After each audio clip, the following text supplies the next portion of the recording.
Good afternoon. Welcome to the Administrative Committee regular meeting. Today is Monday, May 24th. First item on our agenda today is the approval of the May 10th Administrative Committee minutes. Look good to me. Yep.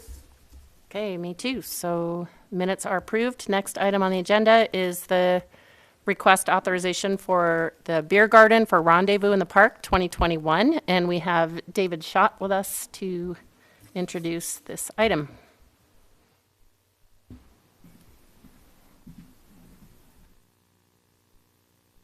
Well, thank you for having me this afternoon. It's a pleasure to be here. So this is Rendezvous in the Park, the beer garden request for 2021.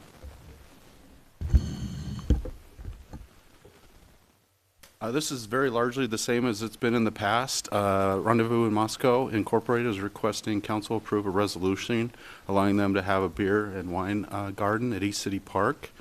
One change from previous years, we're only looking at one day this year, July 24th from noon to 10 p.m. The event's open to the public and had no issues in the past. The security will be the same provider as last time, Allied Universal Security Services. Chief Fries reviewed this request and has no issues. And then this is a change from the past, the second change for this year. They're going to use the existing stage rather than bringing a stage in, and so the beer garden request will be for the east side or the west side rather than the east side, as you can see on the map here. And so this is what we're looking at it for the beer garden to go with our existing stage on the park. Interesting. Our action is to recommend approval of the resolution to allow the beer garden. We have Daryl Faircloth here to answer any questions you may have as well, or I can take questions.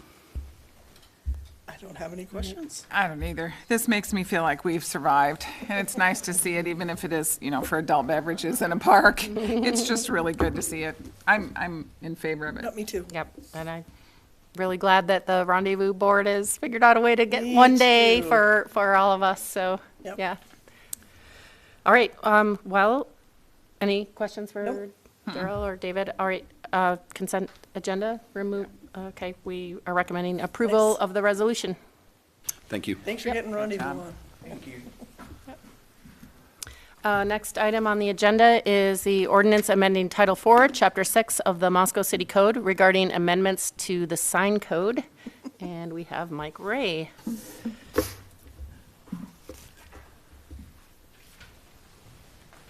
This has been in the works for a while. It has, yeah. Good afternoon. Hi, Mike.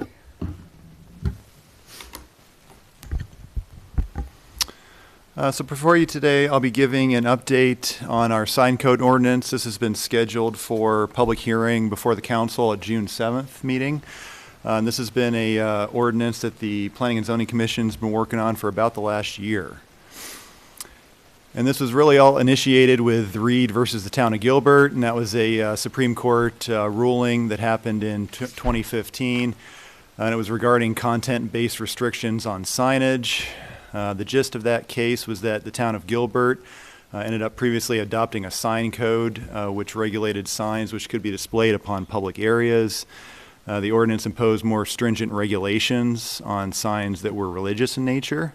So compared to other types of signage, you could have political, ideological messages, but there were different restrictions on those religious messages as opposed to the other types of messages. Getting back, this court case all revolves around the First Amendment to the United States Constitution, which prohibits states from enacting laws that abridge the freedom of speech. And then the court ended up holding that the town of Gilbert had imposed content-based restrictions that did not survive strict scrutiny because the ordinance wasn't tailored for a compelling government interest. So as a result of that decision, any municipal sign ordinance which has different regulations for different categories of signs based upon content is illegal, essentially. Moscow Sign Code, we have various types of signage we currently have within the code that meets that category. So we've got political, we've got real estate, Parks and Rec facility identification signs, subdivision entrance signs. are examples of those.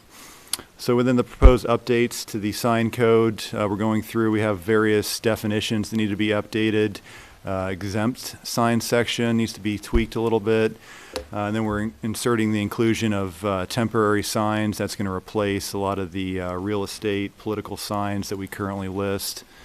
And then the conversion of the table format. So as we've been going along, updating, for instance, like the use table in the zoning code, sign code is just another narrative type code that we're able to convert certain portions to table format. And so that's what we're doing here. So taking a look at the proposed insertion and temporary signage, so we categorize this by residential, commercial, and then signs in the public right-of-way. So the first one's residential, limiting it to 6 square feet of total area per sign permitted on private property. So this is not really changing the current regulation. It's currently at 6 square feet for political or real estate. And then allowing a maximum of 3 signs permitted per lot, except as provided within section C below. These are signs that could be displayed year-round, so a lot of times you'll have an ideological message, Black Lives Matter, no matter where you come from, you're our neighbor, you know, those types of signage that people choose to display in their yards potentially year-round. So section C would cover political signs. So during the time frame, the time period between 60 days preceding the first day of the primary election, general election, or vote for office or ballot measure, and 7 days following the day of the final election or vote or office, there is essentially no limit on the number of temporary signs that you display on private property. So that's how we're kind of getting around the political issue and allowing those types of signs within that time period. And then allowing for additional opportunities. Sometimes we have more non-residential uses within residential zones, could be institutional type uses, activity centers, neighborhood centers, could be churches, schools, uses of that nature in residential areas. We have a section below that states that you're able to either exceed the size or exceed the number of signage up to 45 days per year. Through the issuance of a temporary sign permit. And so just allowing that opportunity, which we currently allow right now. Then with commercial zoning districts, a maximum of 32 square feet of total sign area shall be permitted on private property, 1 sign per lot. And then we have the same political sentence there that excludes the number of temporary signs during the political season. And then we allow 1 additional sign to exceed 32 square feet for 1 consecutive period, not to exceed 45 days per year. So same section essentially as the residential section, just allowing that opportunity for commercial uses. And then this would be a new section, temporary signs within the city right-of-way. Previously, we really haven't allowed temporary signs in the city right-of-way, although there's always quite a few, typically open house signs. Although right now, I think homes are selling so fast, you don't really need any open house signs. But this is really to address the open house signage that you typically see. It could be yard sale signs. But generally, we only allow signs in the public right-of-way downtown, and they're more portable signs like sidewalks, you know, sandwich board signs. Proposing a maximum of 6 square feet, so that's keeping with the 6 square feet of total sign area, maximum height of 3 feet and tall shall be permitted. And then we have certain regulations, so 6 signs permitted per event, which the signs are advertising. We were getting quite a few open house signs per street intersection, so the Planning and Zoning Commission wanted to restrict those to just 1 sign permitted per street intersection to reduce the amount of clutter associated with those. May to be displayed during the day of the event and must be removed within 2 hours after the event has taken place. Signs entirely outside of the roadway and 1 foot away from the curb. Does not obstruct sidewalk, at least 4 contiguous feet, which is similar to downtown. And then it doesn't obstruct any pedestrian, wheelchair accessible areas, ADA parking spaces, ramps, things of that nature. And then it shall not be placed upon city property or city-owned or maintained structure in the right-of-way. So, you know, street sign, traffic control device, utility pole, hydrant, fence, lamp post, guardrail, tree, other type of vegetation. It has to be really freestanding out there in the city right-of-way. So this is the section where we converted from narrative format to table format. And this is similar to the other sections that we've converted. So on the left side here, you have the different types of signage. We've got freestanding, monument, projecting, suspended signs. Kind of goes through the maximum size, height, other requirements. And then over in the corresponding columns here, you can see different zoning districts where it's more of a sliding scale. The more intense of the zone, usually the more signage you're allowed within that zone. And so it's, you know, going through this format, a lot easier to navigate, easier for the public and staff to utilize. And so that's really why we're making this change to the table format. Also, we have currently have a lot of redundant language because each zone would list monument signs and freestanding signs, and it would pretty much create all that redundant language within each zoning district. And so we're eliminating that as well. This is the same table just for the commercial zoning districts. And really, we haven't made any substantial changes within the current regulations for signage within residential and commercial zones, really just converting it to table format. And then the footnotes there. Staff did give a presentation to the Latah County Board of Realtors just to discuss the potential changes that would affect real estate signs. And that occurred earlier this year in February, and they expressed no concern with the proposed changes. And then the commission ended up conducting a public hearing on the proposed ordinance and recommended approval to City Council, and that occurred a couple weeks ago on May 12th. And staff's recommendation is just to recommend forwarding the proposed ordinance for public hearing at the council's upcoming June 7th meeting. I'd certainly try to answer any questions you might have. I just want to say one thing, if that's all right. Yeah. So, gosh, Mike, I've heard you give this many times from planning and zoning, and hats off to planning and zoning. They agonized over this. It was amazing to me to watch, quite honestly, how they'd get this, and then there'd be red lines on things and different questions.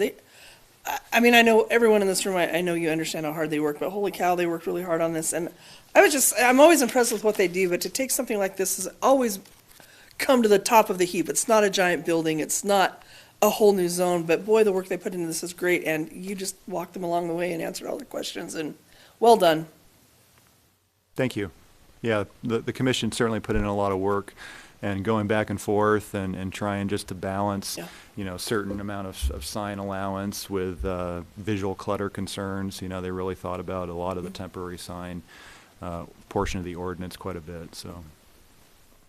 I think let's put it on our regular agenda and support this. I think it's a well thought out ordinance. Yeah, I really like the table format too, just like the other things. I mean, it makes it much easier if you're trying to figure out what you can do to look at that table. And I'm sure this is in there somewhere, but there must be a height in the commercial zones. Is there a height restriction for how tall a sign could be if it's on the top of a business? Yeah, it would just be in the table. So Okay. like freestanding signs, there's a maximum height here. Okay.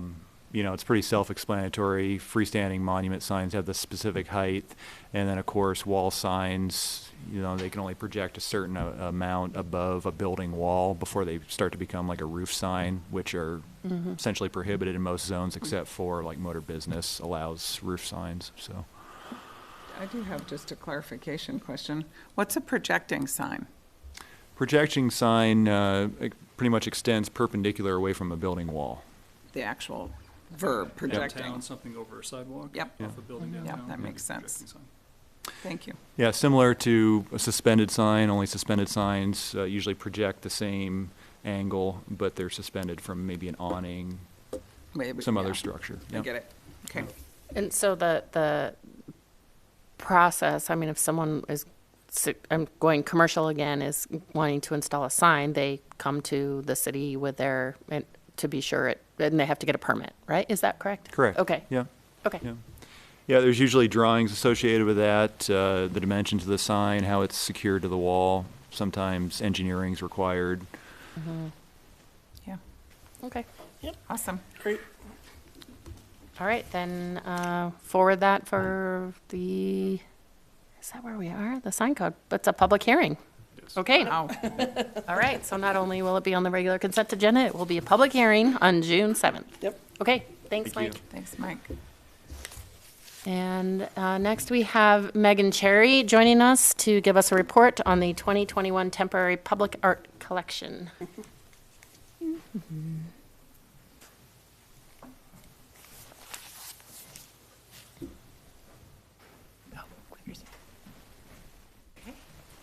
A little bit of good news bears.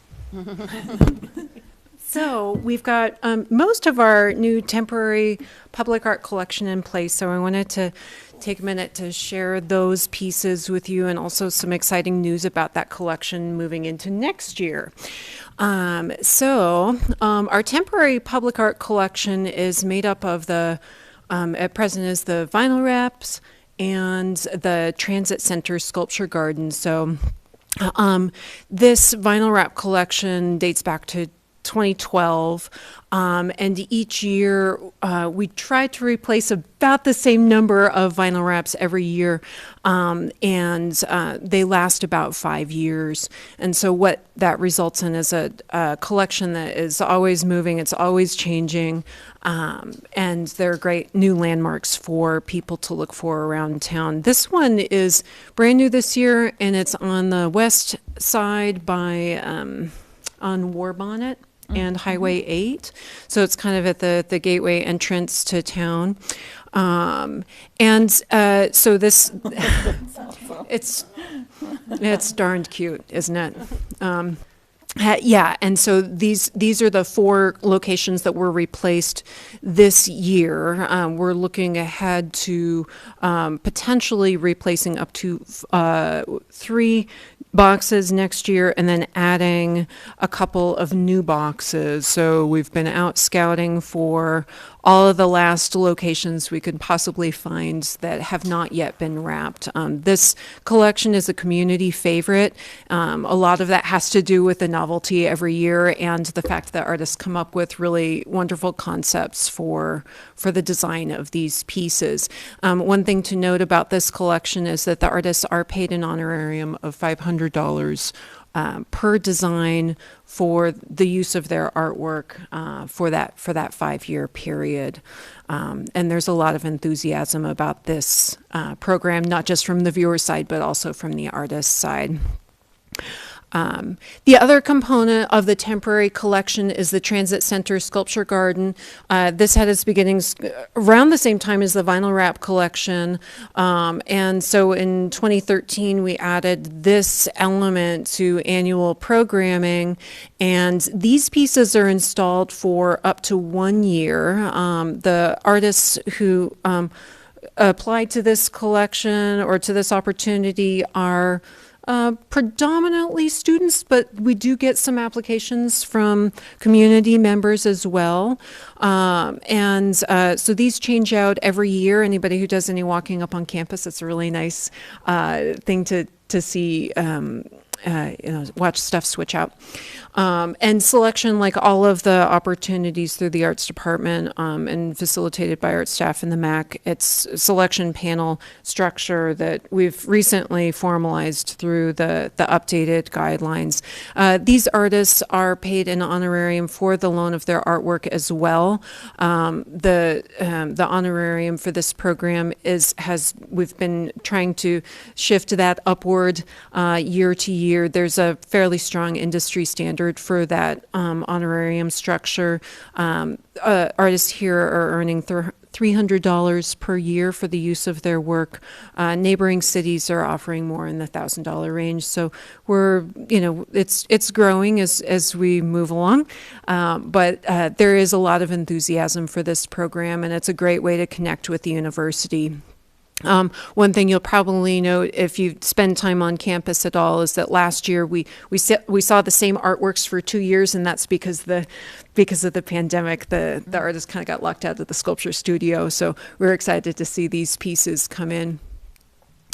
And so this is the list of new artworks that you can enjoy up there at the Transit Center. We will have these going up on our website we'll promote all the artists individually through social media channels, and then we'll also be featuring these artworks in the new public art map when that comes out here later this summer.